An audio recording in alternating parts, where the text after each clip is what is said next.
Hello, friend. I was wondering when you might stop by. Come, take a seat, warm your hands by the fire. Welcome to Stories from the Hearth, the podcast for tall tales and fantastical fiction. Short stories, the likes of which you might once have heard a bard tell to a group of villagers like you, gathered around the fire.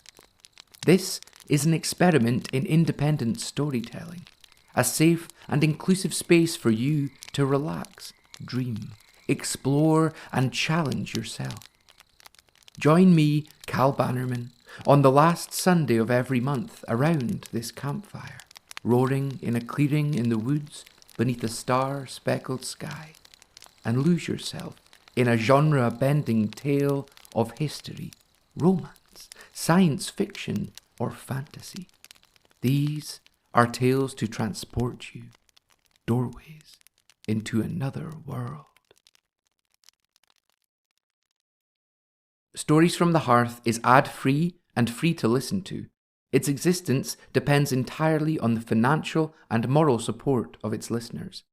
To support the podcast and earn yourself exclusive perks such as early access, behind the scenes, bonus stories, shoutouts, live chats, signed copies of the stories, and more, join me on Patreon from as little as £2 or $3 by heading to patreon.com/Stories from the Hearth podcast, or by hitting the link in the description below.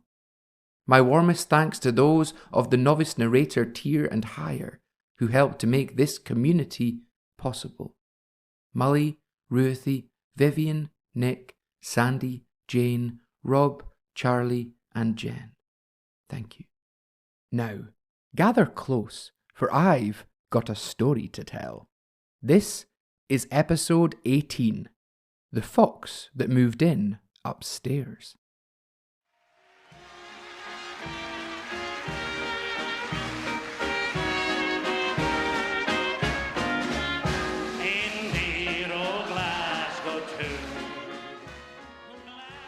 The fox that moved in upstairs had a surprisingly eclectic taste in music, which might have lent itself to a blossoming neighbourly acquaintance, had he not kept such unsociable hours.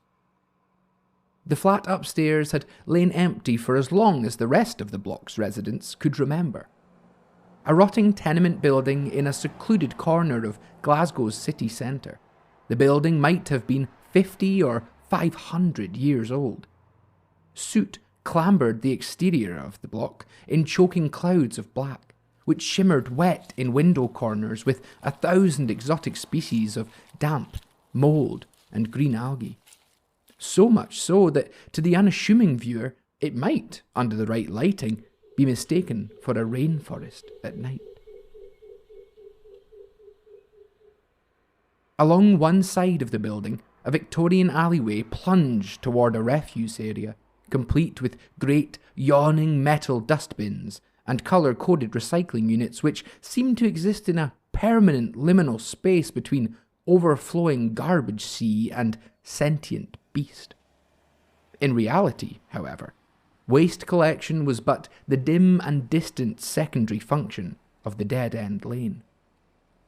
Back in the flushed pink dawn of Glasgow's proto-history, it appears that a secret tribunal had been held, at which it was decided all such alleyways, passages and paths should be kept free from street lighting, street cleaning and street traffic. Enough so that they may be delivered unto the hands of the drug-addled and deranged, that with them they might build great kingdoms of trash from which to bay at the moon, scream, cackle, and caw like strangled pigeons.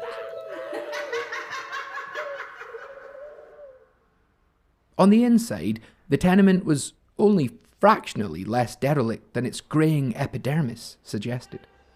The lock on the street-level door hadn't worked properly in years, and entrance could only be granted following an elaborate system of yanks, pulls, twists, and half-turns of the key.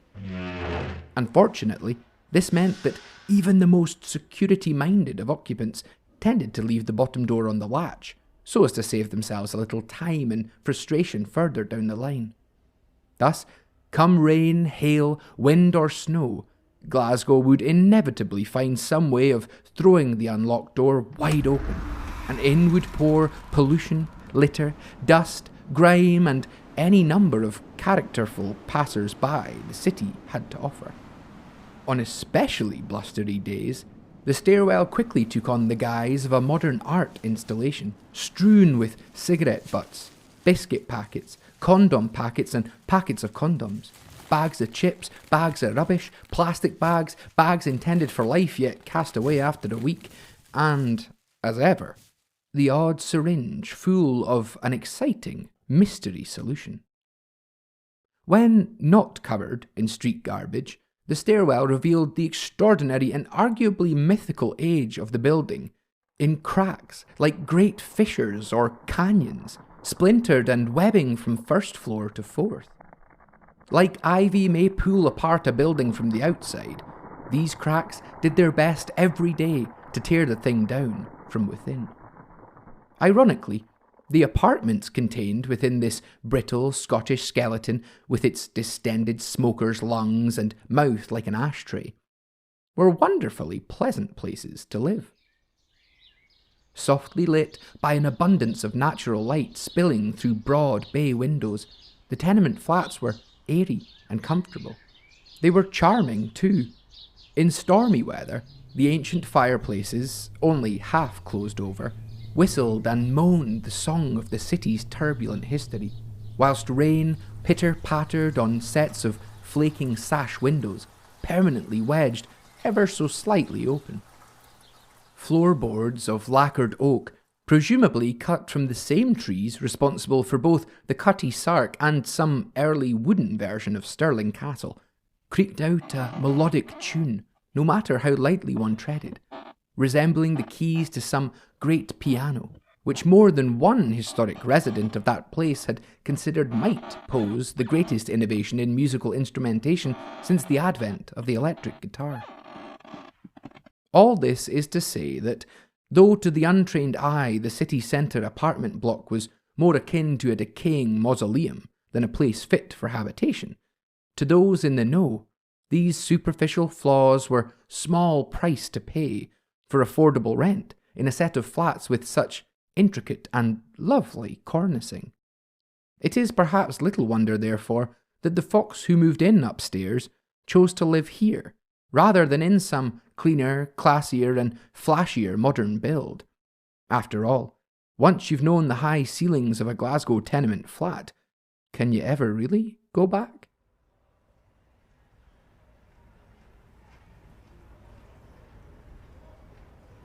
The tenement block had a small, shared back garden, hidden from the city's prying eyes by the long shadows of surrounding buildings, too closely crammed to allow even a sliver of sunlight to hit the ground on all but the longest dog days of summer.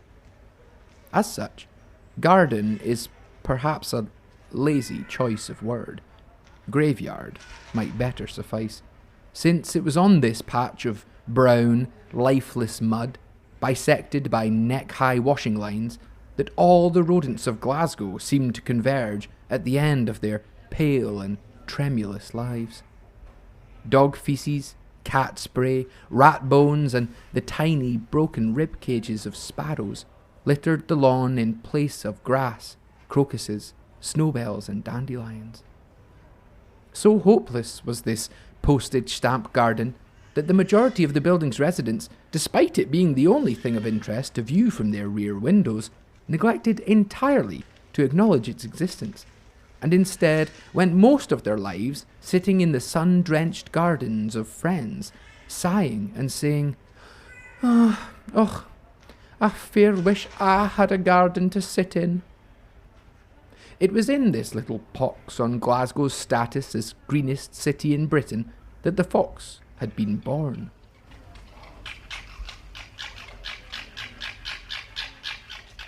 One of 8 kits and kittesses, only he and one of his sisters had survived the cruel circumstances of that place. By means of chance and brute will, the pair learned to avoid scavenging the bins at the end of Heroin Alley, any time except 11 a.m. on Tuesday and Thursday mornings, when all inmates of that open dungeon vacated it for an hour or two in search of a cup of succour at the local pharmacy. They had learned, too, that no matter how sickly sweet, and thus tempting, the juices dripping from the alleyway's metallic, sharp and pointies might smell, drinking it would lead only to disorientation and breathlessness, if not death. They had learned that some humans would feed them fried potatoes from styrofoam containers in the wee hours of the weekend, whilst others would throw rocks, or lash out with feet and tongues in sudden and unexpected bouts of foam-mouthed rage. Still more of the big, pink, furless beasts would do their best to blind a fox by flashing handheld lights in its face, all the while cooing and squeaking, "Stay still! Pose for me! Yes! Walk it, bitch! OMG, Jesse! Look at him! So cute! Do you think Barry would let me bring him back to the house?" And through all the years in his garden abode, the fox that moved in upstairs would lie awake at night, contemplating the few stars which shone brightly enough to pierce the Glasgow smog, and dream up stories about the lights shining from the tenement flat windows, warm, inviting, and buttery. It had, of course, thanks to his careful observation, occurred to the fox that the upper floor flat might indeed be empty. Not once had he ever seen a light go on in it, and the pigeons, magpies, crows, and seagulls which used its window ledges for vantage points never spoke of any disturbance from within. However, a city fox can never be too sure nor too trusting, and so it was not until one winter's night, when a hailstorm battered the grey streets enough that Glasgow City Council later claimed it could not be held responsible for the potholes, and a cold the likes of which only Scotland can boast, clutched at what little meat still clung to the fox's bones, that he finally learned the truth of that upstairs apartment.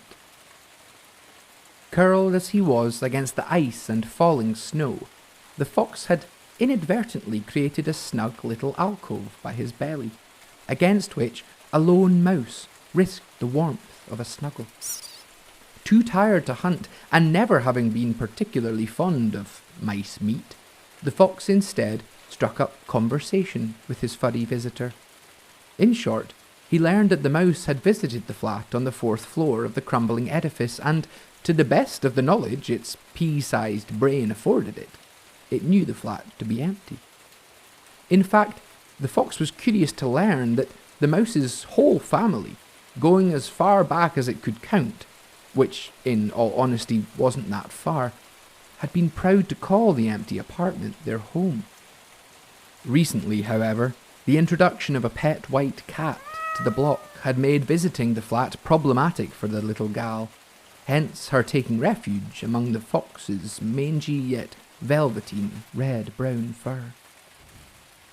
Needless to say, the fox did not sleep that night. Too busy was his mind to dream, full of thoughts of what life among the humans might be like, full of fantasy mood boards covered with colour palettes, furniture ideas and novel concepts for perfecting the feng shui of a place he had never actually seen before. "There," thought the fox, "I can finally rest, finally lay my head without fear of attack or abuse, finally carve myself enough free time to foster a hobby, play at house, perhaps even find myself a foxy husband to share my apartment with, squabble with, make love with, eat quiet dinners and dance in the kitchen with." It was everything he'd ever wanted. Oh, how the fox dreamed that night, never once regretful of the years spent in ignorance of the flat's vacancy, only grateful for this little mouse's company and the stories she was happy sharing.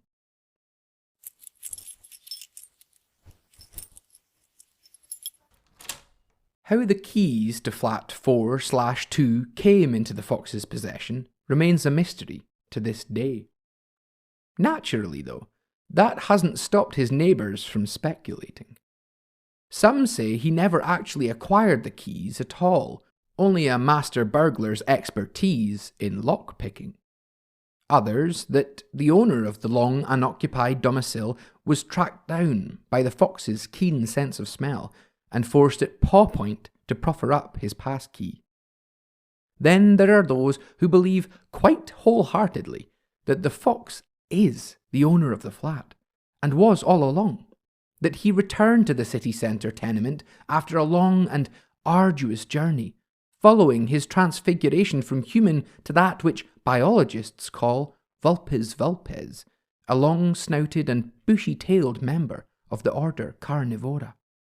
What is known, however, is that one day the flat upstairs was empty, and the next, a fox lived there. No one saw the fox move in, of course, for foxes are cunning and sly creatures who move with a necessary stealth. And yet, those living downstairs from the fellow were made aware of his arrival all the same. At first, the noises were permissible, forgivable, even if unreasonably loud.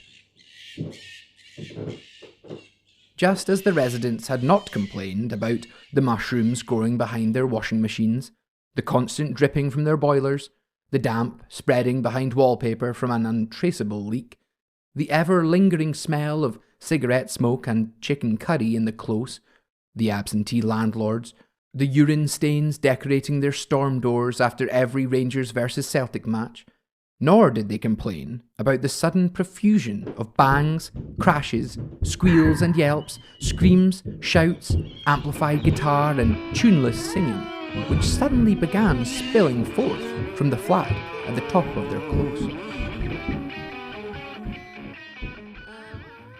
There would be the young couple who lived on the 3rd floor, quietly in love, watching a little television with a light evening supper, when without warning would come a thump that shook their entire living room, followed by the sustained scraping tremor of wooden-legged furniture being unceremoniously and inexplicably rearranged at 9 p.m.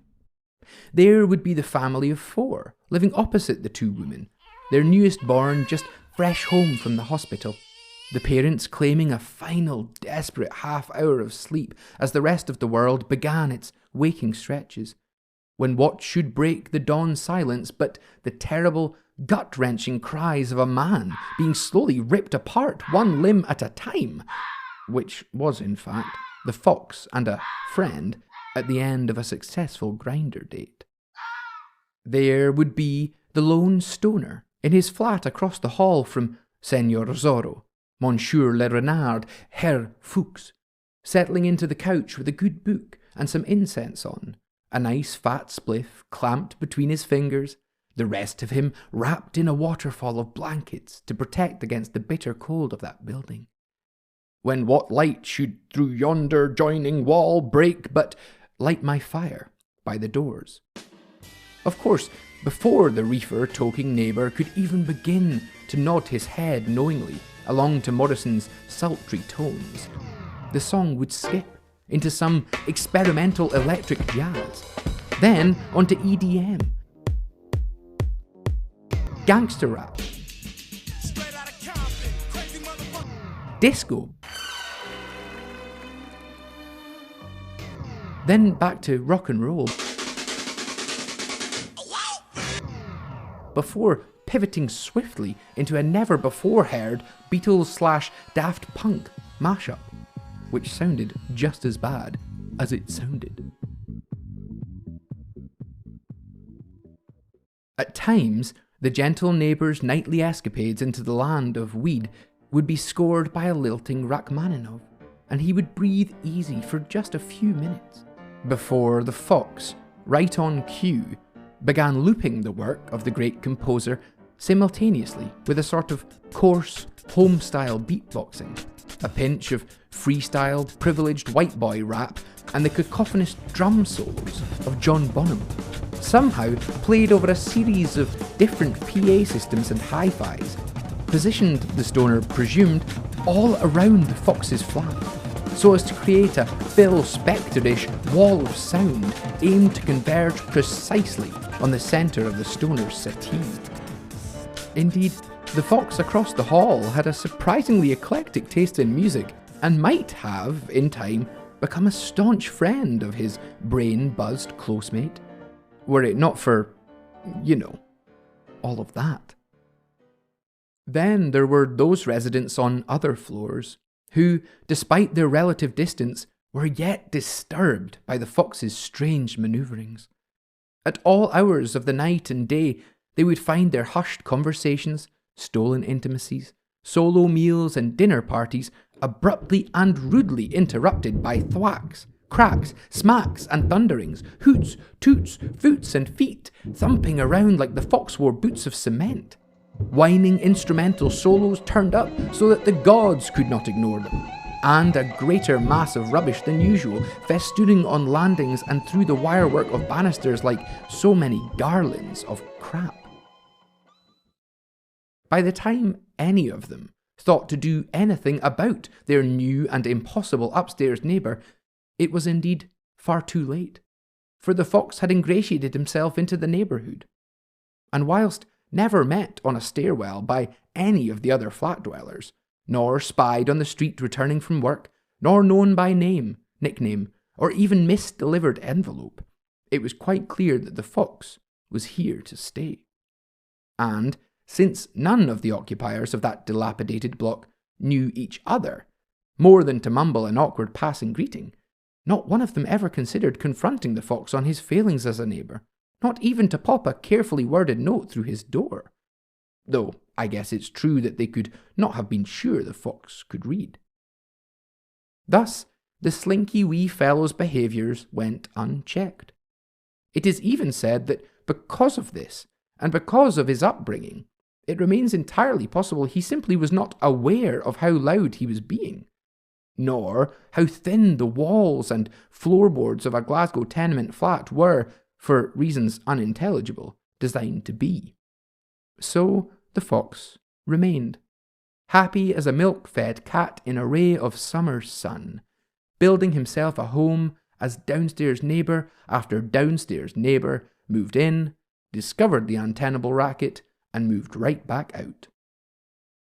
Thus, it is said, if ever you're woken in the dead of night by a sudden and singular scream from the room above, if you fear for the strength of the beams in your ceiling, beneath what one can only assume is a junior's regional indoor trampolining jamboree, if you are confused to find your vinyl LP of Johann Sebastian Bach's Piano Concerto No. 1 contains a 20-minute guitar solo in the vein of Rush, only to turn the record off and discover that the noodling comes not from Bach, but from a flat 4 floors above yours, know that it is quite probably the work of another Glasgow fox, untrained in the ways of neighbourly conduct.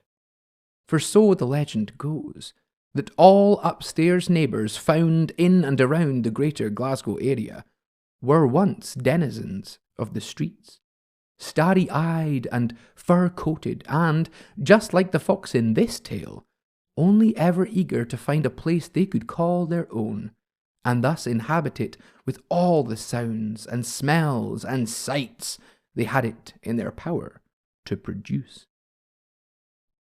Of course, I may be wrong, and that upstairs neighbour of yours might just be a creature far worse, far more dreaded than any four-legged friend ever could be.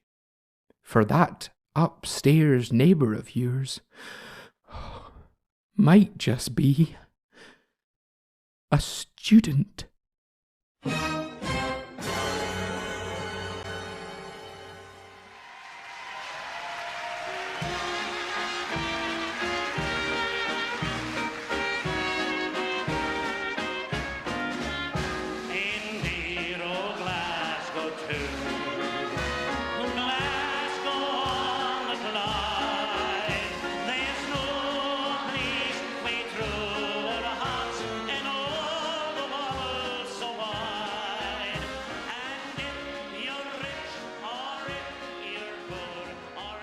Thank you for listening to this month's Story from the Hearth. I don't think it's going to be that difficult for you to work out what that story was about. It was written in one day, in one wee afternoon, after kind of walking across Glasgow from my home in the south side to a wee cafe that I like to go and write in with a friend on Wednesdays in the city centre. And after walking through the sort of dereliction of this fucking city, which I love dearly, but which, you know, could look a little prettier. After walking through the dereliction of this city, and after another night of just like the weirdest fucking noises from upstairs. Like, I really don't understand where they come from. After another night of these strange noises emanating from above, and having walked past all the dark, dingy alleys and the crumbling buildings and the soot on the walls of Glasgow's streets, I couldn't not write this story. I really couldn't. I hope you liked it. If you did like what you heard, please do consider subscribing to the podcast or clicking that follow button on Spotify or whatever app you use. Share it with friends and family and anyone else you know who could use just a half hour's respite from the chaotic energies of the everyday.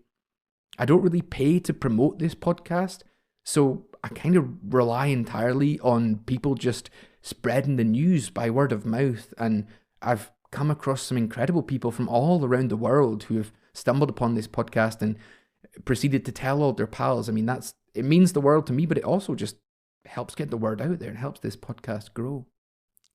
You can also now rate podcasts on Spotify out of 5 stars, whatever you decide. So if you're listening to it there, please do go and drop me some stars. It takes just a second. Just head to the podcast Spotify page and you'll see what you can do. If you wish to support the podcast more directly, then please head to my Patreon by hitting the link in the description down below, or by heading to patreon.com/Stories from the Hearth podcast. Similarly, you can check out the podcast's Instagram, Twitter, website, and email address via the links below. Drop me a message if there's a specific genre you'd like to hear a story from, if you want to know more about this podcast or me, if you want to get involved with it, then my inbox is always open. Story episodes are released on the last Sunday of every month.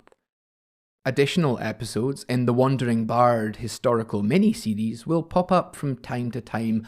I realise it's been a wee while now since we had one. I'm trying to get to it, but life has a way of getting in the way, doesn't it?